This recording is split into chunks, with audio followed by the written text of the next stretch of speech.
Hai semua, apa kabar kalian? Semoga dalam keadaan sehat ya. Kali ini kita akan membahas tentang safety behavior. Apa sih safety behavior? Safety atau keselamatan menjadi perhatian utama bagi suatu organisasi karena menyangkut sumber biaya langsung dan tidak langsung yang substansial. Sedangkan behavior merupakan aktivitas atau tindakan aktual yang ditunjukkan individu yang berhubungan dengan individu lain maupun lingkungan di sekitar mereka. Sehingga istilah safety behavior merupakan tindakan yang dilakukan individu yang terkait dengan kegiatan keselamatan di dalam suatu organisasi.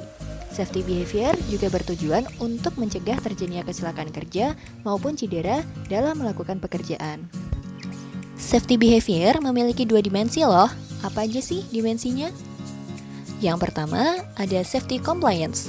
Safety compliance ini merupakan kegiatan inti yang perlu dilakukan individu untuk menjaga keselamatan di tempat kerja, seperti mematuhi prosedur keselamatan kerja dan mengenakan alat pelindung diri. Yang kedua, ada safety participation. Safety participation merupakan tindakan individu yang tidak secara langsung berkontribusi pada keselamatan, tetapi dapat membantu mengembangkan lingkungan yang mendukung keselamatan kerja, seperti membantu rekan kerja yang memiliki masalah terkait keselamatan kerja atau menghadiri pertemuan mengenai keselamatan kerja. Agar lebih paham, kita lihat salah satu contoh kasus dari safety behavior ini yuk.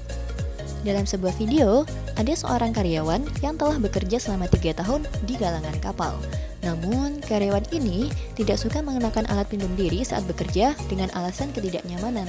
Karena hal yang membahayakan tersebut, karyawan ini sudah sering diingatkan untuk selalu mengenakan APD saat sedang bekerja, tetapi ia tidak menghiraukan.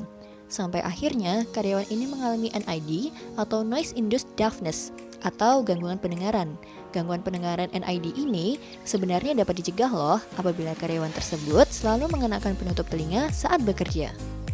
Dalam dunia kerja, pendekatan keselamatan dengan perilaku mulai banyak diimplementasikan dengan melaksanakan program yang bervariasi, dengan berbagai bentuk modifikasi untuk meningkatkan keselamatan dan upaya perubahan perilaku yang aman atau safe behavior. Salah satu program yang dapat dilakukan adalah implementasi behavior-based safety. Namun, menurut Giller 2005, salah satunya dapat dilakukan dengan intervensi DUIT loh. Apa sih DUIT ini? DUIT berasal dari D untuk define, O untuk observe, I untuk intervene, dan T untuk test. Ini menjadi salah satu metode yang bisa digunakan untuk mengidentifikasi dan mengubah perilaku loh. Yuk kita masuk ke tahap pertama. Tahap pertama adalah define. Seperti apa sih define ini? Define sendiri didefinisikan sebagai menentukan target perilaku individu yang akan dihilangkan atau dipertahankan. Ada beberapa cara yang dapat dilakukan untuk menentukan perilaku ini. Ada brainstorming, yaitu meminta saran dan masukan pada perwakilan departemen dan tingkat jabatan terhadap perilaku apa saja sih yang tidak aman. Cara selanjutnya bisa seperti melakukan analisis pada berbagai penyebab terjadinya kecelakaan kerja yang pernah terjadi, atau dengan cara melakukan pertemuan audit atau inspeksi kesehatan dan keselamatan kerja. Dari cara-cara itu akan terdapat banyak sekali perilaku tidak aman dalam bekerja. Tahap yang kedua adalah observe. Setelah ditemukannya perilaku yang berisiko yang dapat terjadi ke depannya, selanjutnya dilakukan observasi atau pengamatan di lingkungan kerja yang sudah ditentukan. Pengamatan ini dapat dilakukan dengan dua cara, yaitu dengan cara terbuka atau tertutup. Pengamatan terbuka bisa dilakukan secara langsung dan dapat diketahui oleh orang lain, sedangkan pengamatan tertutup dilakukan secara diam-diam tanpa diketahui oleh pekerja lain. Tahap selanjutnya adalah intervene. Hal ini untuk memperbaiki perilaku berisiko atau tidak aman yang ditentukan dari hasil area yang akan diintervensi. Pada bagian intervene ini, kita bisa menggunakan salah satu model untuk membentuk perilaku keselamatan. Model tersebut adalah ABC atau Antecedent, Behavior, dan Consequence. Hal utama yang perlu diketahui adalah behavior atau perilaku apa yang menjadi target. Nah, pemilihan target perilaku ini disesuaikan dengan hasil observasi pada tahap sebelumnya. Setelah menemukan target perilaku, pihak yang berwenang dapat merumuskan set pendahulu, kemudian perilaku kausal yang kemudian diikuti oleh konsekuensi. Sebagai contoh, Setelah dilakukan observasi, ditemukan dalam suatu perusahaan terdapat perilaku tidak aman berupa mengendarai forklift melebihi kecepatan dan tidak teratur rutenya.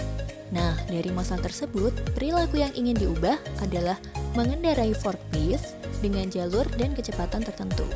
Perilaku ini merupakan komponen B atau behavior dalam model ABC. Nah, kemudian perlu dicari apa yang menjadi pendahulu atau antecedent dan konsekuensi apa yang dapat mendorong terbentuknya perilaku. Nah, pada kasus ini ternyata yang menjadi antecedent adalah tidak ada rambu-rambu keselamatan dan garis yang menunjukkan jalur forklift. Maka intervensi yang dapat dilakukan adalah memasang safety sign dan membuat garis atau jalur pejalan kaki. Kemudian konsekuensi yang diberikan bagi karyawan yang tidak mengikuti intervensi ini adalah contohnya scourging. Nah, sebenarnya terdapat beragam bentuk intervensi yang dapat diberikan pada tahap ini. Pada contoh tadi disebutkan bahwa contoh intervensinya adalah dengan mengatur lingkungan sedemikian sehingga mendukung keselamatan kerja. Nah, bentuk-bentuk intervensi lain yang dapat dilakukan adalah dengan pelatihan tentang K3 misalnya, APD atau alat pelindung diri, dan lain sebagainya. Nah, bisa juga berupa safety talk atau safety meeting yang ditujukan sebagai pemenuhan sarana komunikasi yang menunjang perilaku aman. Nah, safety talk atau safety meeting ini dapat dilakukan tiap bulan dengan tema berbeda, sehingga membantu meningkatkan pengetahuan tenaga kerja tentang perilaku aman dalam kegiatan sehari-hari.